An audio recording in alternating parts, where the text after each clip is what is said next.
Hello everyone, I am Mr. Harshal Neskar. Today we are going to take an introduction to a method which is becoming quite popular these days, that is finite element method. It is a numerical method that is used to solve a system of partial differential equations.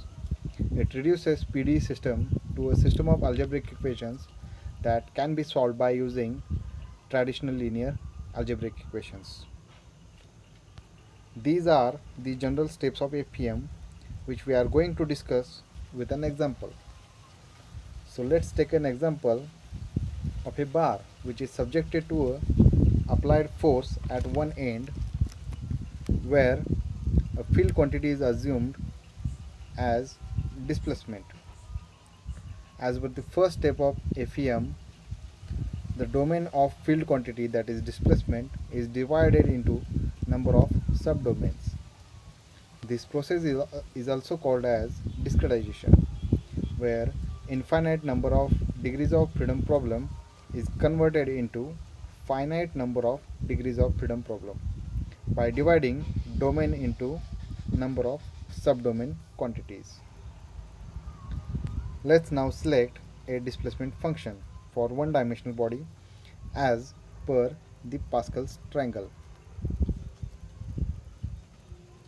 As the problem is considered as one-dimensional, displacement or a deformation is considered in only one dimension. For one dimension, we have strain displacement and stress strain relations as per the Hooke's law. Now, stress is given by force per unit area, and Hooke's law gives stress equals to strain into displacement, which further gives an equation of force in terms of area of the element, Young's modulus of the bar, and differentiation of a displacement function with respect to its length.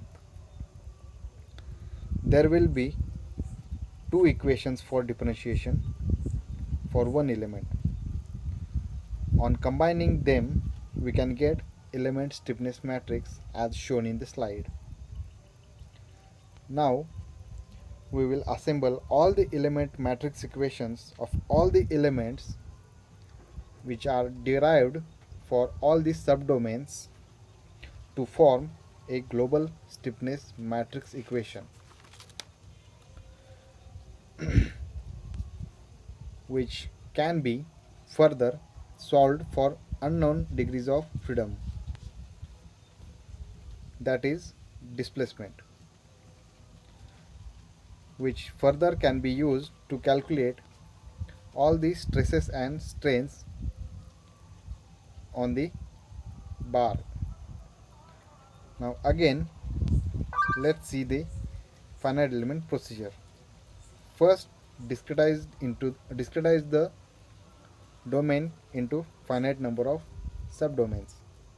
Then develop element stiffness matrices for all elements, and then assemble all the element stiffness matrices to get a global stiffness matrix, which is used to solve for unknown displacement. And finally, the displacements are used to solve for element force reactions, stresses and strains. This is the basic procedure of FEA. Let's now stop here.